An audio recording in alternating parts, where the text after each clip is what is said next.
Shalom à toutes et à tous, on est content, on se retrouve avec le Rav Yehuda Ben Ishai, la communauté Emouna Shlema. Et je voulais m'excuser puisque je ne pourrais pas montrer les mécorotes. S'il y a quelqu'un qui veut m'aider dans les semaines à suivre pour pouvoir montrer les sources, donc je m'excuse auprès du Rav et des participants. Si quelqu'un veut m'aider, il peut m'appeler, m'envoyer un mail, ça nous aidera à voir les sources de façon fixe. On donne la parole au Rav Ben Ishai pour nous parler de Pinchas. Bechavod Rav. Shalom à tous et à toutes. Je suis pas loin du Kotel, donc c'est un cours un peu particulier qui convient bien à la veille de ce Shabbat de Parashat Pinchas qui est le 17 Tammuz. Ce Shabbat, c'est un Shabbat qui va nous faire passer de ce qui aurait dû être un jeûne à Oneg Shabbat. Donc on est sur la bonne voie. Et mon intention ce Shabbat était de vous parler de quelque chose de très particulier qui concerne précisément Pinchas. Auparavant, je voudrais annoncer que ce cours a été consacré par Yonit Samak et Sarah Berebi à la mémoire de leur mère Raymonde, Léa, et à Léa Shalom. Et nous allons donc aborder le sujet de la Keuna, c'est-à-dire du fait que Pinchas va recevoir le droit d'être Cohen, ce qui est tout à fait particulier, qui ne peut pas se faire depuis. Je m'explique. Quand Dieu a désigné Aaron en tant que Cohen, il a désigné en tant que Cohen lui et ses fils et ceux qui naîtraient après eux. C'est-à-dire, il avait 4 fils à ce moment-là. Il avait Éléazar, Itamar, Nadav et Avihu. Et personne d'autre n'a été désigné comme Cohen. Donc Aaron, ses 4 fils et ceux qui naîtraient après eux. Or, Pinchas était déjà né et il n'a pas été intronisé en tant que Cohen. Il n'a pas reçu le droit d'être Cohen. C'est arrivé à notre paracha, à la paracha de cette semaine. Or, les conditions dans lesquelles Pinchas, qui était le fils de Éléazar, donc son père était Cohen et lui ne l'était pas.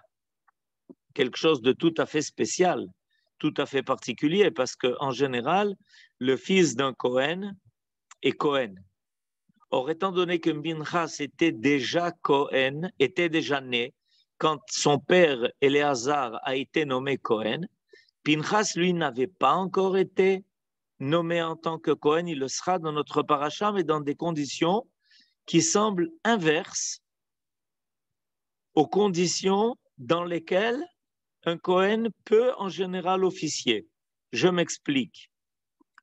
En effet, le Shulchan Aruch enseigne que si un Cohen tue, même par inadvertance,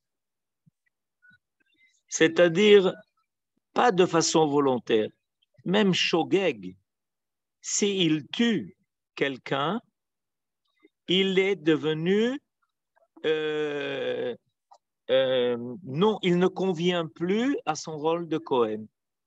Par exemple, il ne peut pas faire Birkat Kohanim. Et à l'époque où le Beth Amikdash existait, on l'espère qu'il sera bientôt reconstruit. En cette veille du 17 Tammuz, on va évidemment le prier. Il ne pourra plus servir dans le cadre du temple. Or, qu'est-ce que l'on voit dans notre paracha?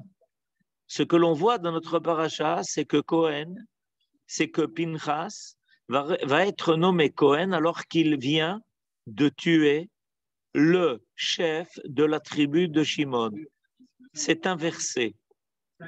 Ce qui va le faire mériter d'être Cohen, c'est précisément le fait d'avoir tué Zimri ben Salou, le prince de la tribu de Shimon.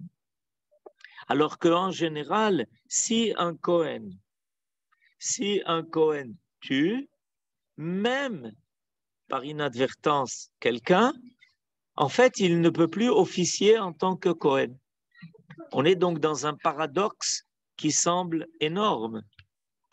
C'est un paradoxe phénoménal. Le fait que lui vient de tuer maintenant ce prince de la tribu de Shimon pour avoir fait cette faute énorme d'avoir pris une non-juive aux yeux de tout Israël, et Cosbi Batsour, la fille de Balak, et voilà que, en quoi il est récompensé? Il est récompensé en étant nommé Cohen. De là, on va apprendre un principe extrêmement important. En fait, ce qui va déterminer le contenu d'un acte, c'est l'intention qui s'y cache. Et l'intention, même qui est une intention qui n'est pas claire, qui n'est pas évidente, même quelque chose qui se fait par inadvertance. Par exemple, si quelqu'un transgresse Shabbat par inadvertance, il devra quand même amener un korban, il devra quand même amener un sacrifice, parce qu'il y a quelque chose en lui qui n'était pas suffisamment clair. Il y a quelque chose en lui qui n'a pas suffisamment été vérifié. La Kedusha du Shabbat. Il doit réparer ce qui se trouvait dans son subconscient ou dans son inconscient et qui ne lui a pas permis de saisir toute la grandeur du temps qu'il est en train de vivre pendant le Shabbat. D'accord? Donc, il doit réparer ça en amenant un korban, le korban khatat. Et c'est pour ça que quand un Kohen, malheureusement, a commis, même par inadvertance, un crime, il ne peut plus être Kohen parce que le but d'un Kohen, c'est quoi? Le but d'un Kohen, c'est au contraire de permettre aux gens d'avoir la kapara de leur faute. Le Kohen aide la personne à réparer sa faute, à le libérer de sa faute, donc de lui permettre de vivre, alors qu'à cause de sa faute, il aurait peut-être dû payer de sa vie la faute qu'il a fait. Et donc, un Kohen qui tue ne peut pas être apte à cela.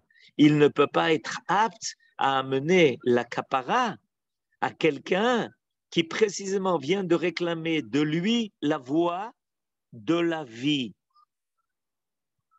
On comprend, c'est tout à fait logique.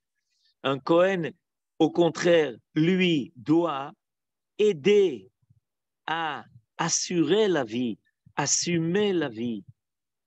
Une vie qui soit évidemment dénuée de toute faute, de toute erreur, une vie qui ne soit entachée d'aucune faute. Or, voilà que quand on arrive à Pinchas, le contraire se passe. Lui tue le prince de la tribu de Shimon et il est récompensé par la keuna et le shalom.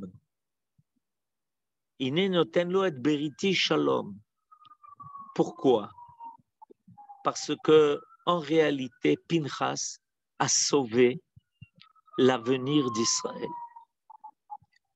Nos sages nous laissent entendre que l'épidémie qui s'est donc déclenchée avec la faute de Zimri ben Salou allait se répandre dans le peuple tout entier. Il y a une association du peuple tout entier à l'erreur d'un prince d'Israël. Celui qui dirige un peuple a une responsabilité qui est globale, qui est générale, vis-à-vis du peuple tout entier. Le peuple tout entier est en danger. Et grâce à Pinchas, l'épidémie s'est arrêtée. Donc Pinchas a œuvré pour la vie. Et c'est pour ça qu'il va avoir droit à la keuna. profondément dans son intention, Pinchas n'a pas porté atteinte à la vie. Ce que Israël pensait au début, et c'est pour ça qu'ils se sont mis gravement en colère contre Pinchas, contre lui. Et Dieu a révélé qu'en réalité, Pinchas a sauvé le peuple d'Israël d'une épidémie. Il a aidé le peuple d'Israël en prouvant que le peuple d'Israël ne supportait pas que de telles choses se passent en son sein, au sein du peuple.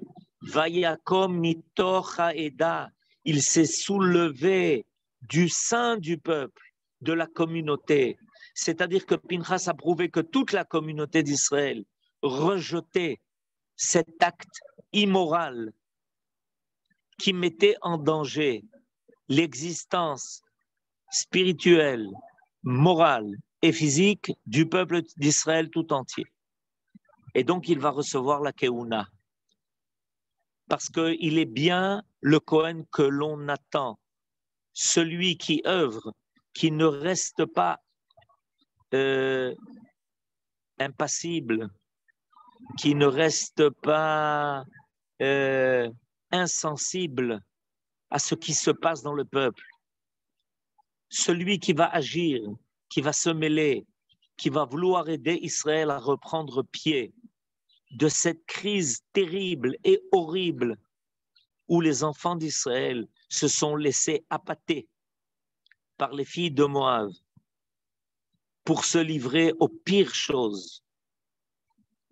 Pinchas a prouvé qu'il est un homme qui a le souci de la société, de l'avenir d'Israël. Et ça, on va trouver quelque chose d'intéressant qui va nous prouver combien l'intention est en fait déterminante de nos actes. Je vais vous parler d'un autre domaine tout à fait, un domaine qui concerne la orla. La orla, c'est l'interdiction de la consommation des fruits les 3 premières années où les arbres ont été plantés. Pendant 3 ans, lorsqu'un arbre a été planté ou replanté, sauf dans des conditions très particulières, et il faut demander à un rav comment le faire, les fruits qui vont pousser sur cet arbre-là sont formellement interdits à la consommation. Et voilà que la Mishnah, la première Mishnah du traité de Orla, va nous dire quelque chose de tout à fait surprenant. Elle va nous dire que si quelqu'un a planté des arbres pour faire une haie, c'est-à-dire pas du tout dans l'intention que ces arbres ne donnent des fruits pour en profiter. Quelqu'un a planté des arbres et son seul but est d'entourer son champ, son jardin, d'en faire une barrière vivante. Il a planté des arbres pour que les arbres servent de barrière vivante. Et voilà que ces arbres, qui au départ n'étaient pas destinés à cela, vont donner des fruits. Surprise, ces fruits-là sont permis à la consommation même pendant les 3 premières années de la plantation des arbres. C'est la grande surprise. Étant donné que l'intention de celui qui a planté les arbres n'était pas de profiter des fruits, il n'a pas planté ces arbres pour les fruits, même si des fruits y poussent, on peut les consommer. Plus que cela, si un homme plante des arbres et qu'il décide que à l'extérieur des arbres, c'est-à-dire ce qui est tourné vers le domaine public, il y a des fruits ça ne l'intéresse pas. Il veut ces arbres pour servir de barrière, de haie. Par contre, il décide que si à l'intérieur de ces arbres-là poussent des fruits, ceux-là, il pourra par contre les consommer. Il va y avoir une halakha qui va nous dire que les arbres qui sont à l'extérieur des fruits peuvent être consommés tout de suite, alors que les arbres qui poussent vers l'intérieur du domaine de la personne, c'est-à-dire que la personne avait décidé de vouloir en profiter, ces arbres-là vont être interdits pendant 3 ans. Les mêmes arbres vont donner des fruits qui vont être permis et des fruits qui vont être interdits. Spectaculaire. Quand on étudie cette Mishnah, on est sidéré. Parce qu'on aurait pu dire, à la rigueur, que c'est peut-être pas la même qualité d'arbre, mais il s'agit des mêmes arbres. Ceux que l'homme avait décidé comme n'étant pas destinés à la consommation, parce qu'il voulait juste que l'extérieur des arbres serve de barrière et de haie, ces fruits-là, on pourra les consommer dans les 3 premières années. Les fruits qui se trouvent à l'intérieur, dans le côté interne de ces arbres, qui sont dirigés vers le jardin, le champ de la personne, ceux-là seront interdits pendant 3 ans. Il y a quelque chose de phénoménal. Et qu'est-ce qui a déterminé cela? Qu'est-ce qui a décidé de ce qui va être permis ou interdit? La pensée de la personne, juste sa pensée. Il ne l'a même pas exprimée par sa bouche. Le simple fait d'y avoir pensé a déjà déterminé le sort des fruits, ceux qui pourront être consommés et ceux qui ne pourront pas l'être. La paracha de Pinchas est la paracha où on va trouver, à partir du chapitre Kafret 28, le détail de tous les sacrifices, de tous les korbanot qui vont être offerts pendant tous les jours de l'année. Le korban tamid, le korban de les korbanot de Shabbat, korbanot amusafim, les korbanot de Rosh Chodesh, les korbanot des fêtes, les korbanot de Rosh Hashanah et de Yom Kippourim. Et dans le domaine des korbanot, ce qui va déterminer si un korban est valable ou pas, c'est la pensée du Kohen.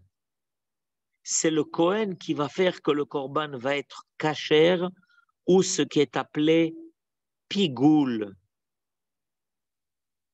en fonction de l'idée, pas de la parole, même pas de la parole, de la pensée du Kohen. Le korban pourra être offert et consommé par son propriétaire et par les autres Kohanim ou pas. La kavana est déterminante. Le Kohen vit dans le monde où la pensée va décider des choses, de la qualité et de la valeur des sacrifices offerts à Akadosh Baruch Hu. Le Kohen pénètre dans un autre niveau d'être, un autre niveau d'existence. Mais en réalité, nous pouvons nous aussi le vivre comme je l'ai expliqué, par exemple, par l'intermédiaire de cette halakha de Orla. Le Shulchan Aruch lui-même, dans le Siman Samer 60, va enseigner que les mitzvot doivent être avec kavana. Ce qui va déterminer la valeur d'une mitzvah.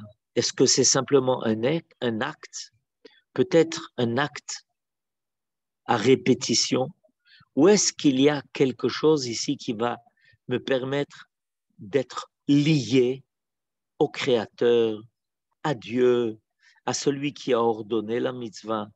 Ce qui va déterminer cela va être la kavana, l'intention. C'est par l'esprit que l'homme va faire, créer un lien entre celui qui est le metsavé, celui qui ordonne, et celui qui est le metsouvé, celui qui est ordonné. Mitzvot, tzrichot, kavana. Et quand la Torah a voulu louer les actes des grands personnages de la Torah, elle va dire quelque chose de particulier. Elle va dire que ces personnages ont fait exactement ce que Dieu attendait d'eux. Par exemple, c'est dit à propos de Aaron, Ken Asa, Ken Asa. Mais est-ce qu'on aurait pu supposer, imaginer, penser que quelqu'un comme Aaron ferait autre chose que ce que Dieu lui a ordonné? Il en est dit de même à propos de Moshe Rabbeinu. La Torah insiste sur le fait que Moshe Rabbeinu, à propos de lui aussi, il est dit Ken Asa. Et en réalité, ce que la Torah nous révèle, c'est que ces hommes extraordinaires, comme Moshe et Aaron, étaient des hommes qui non seulement se sont appliqués à réaliser dans des actes ce que Dieu attendait d'eux, mais qu'ils ont réussi aussi à saisir l'intention divine que Dieu avait lorsqu'il leur a donné cet ordre-là, et qu'ils ont été capables d'introduire dans leurs actes la même intention que le Créateur. Ça, c'est quelque chose déjà de beaucoup plus difficile. Un acte peut se faire avec beaucoup de précision. Ça s'appelle peut-être d'une certaine façon l'orthopraxie, c'est-à-dire la capacité de faire les choses exactement telles qu'on attend de toi que tu le fasses. Mais ça ne signale pas seulement le travail, le service, l'accomplissement de la volonté de Dieu. Ça peut se faire aussi dans d'autres domaines. Nous connaissons des artistes qui arrivent à réaliser exactement ce qu'on leur a commandé, de façon précise, exacte. Mais il y a quelque chose qui va bien au-delà de cela.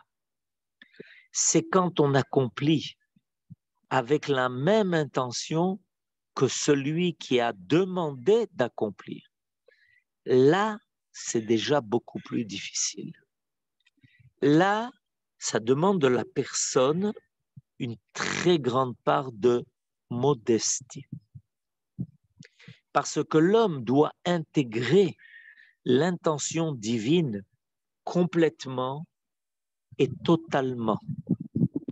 Ça, pour cela, il faut accepter que sa pensée soit le vecteur qui permet de transporter l'intention divine dans l'acte accompli.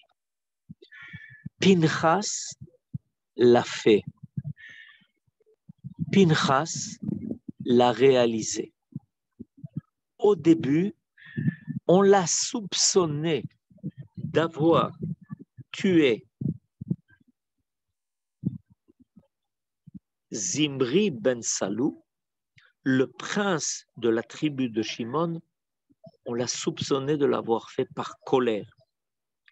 Peut-être quelqu'un aurait pu expliquer, justifier cette colère, parce que c'est tellement évident qu'on a de quoi se mettre en colère devant une telle immoralité.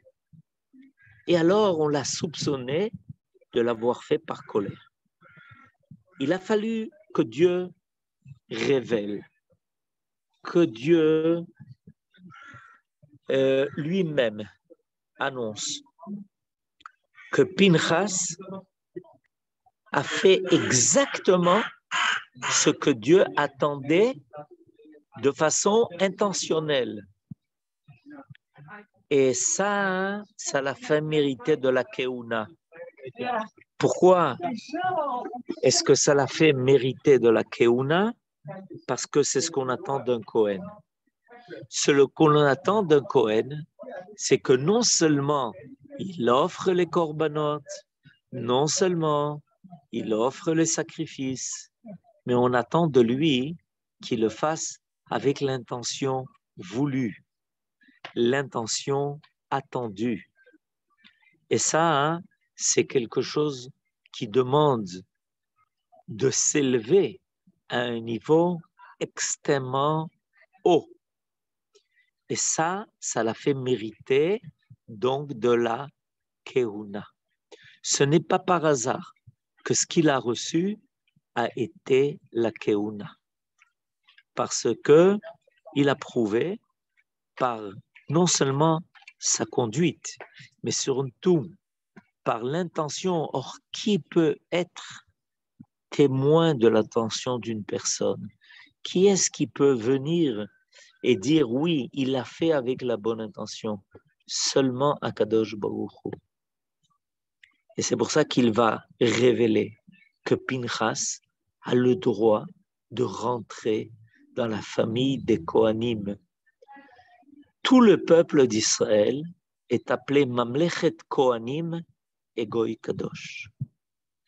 Nous ne sommes pas seulement un peuple d'actes, nous sommes un peuple d'intention.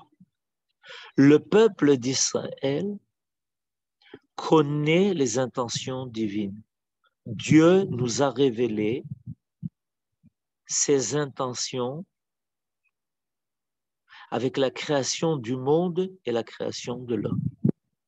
Et nous sommes censés agir dans son monde, non seulement par des actes, mais aussi avec l'intention que Dieu a voulu. Et ça, il n'y a qu'un peuple au monde qui est capable de le faire. Parce qu'au Sinaï, on a reçu la révélation non seulement des actes, mais aussi de l'intention. Shabbat Shalom et Besorot Tovot.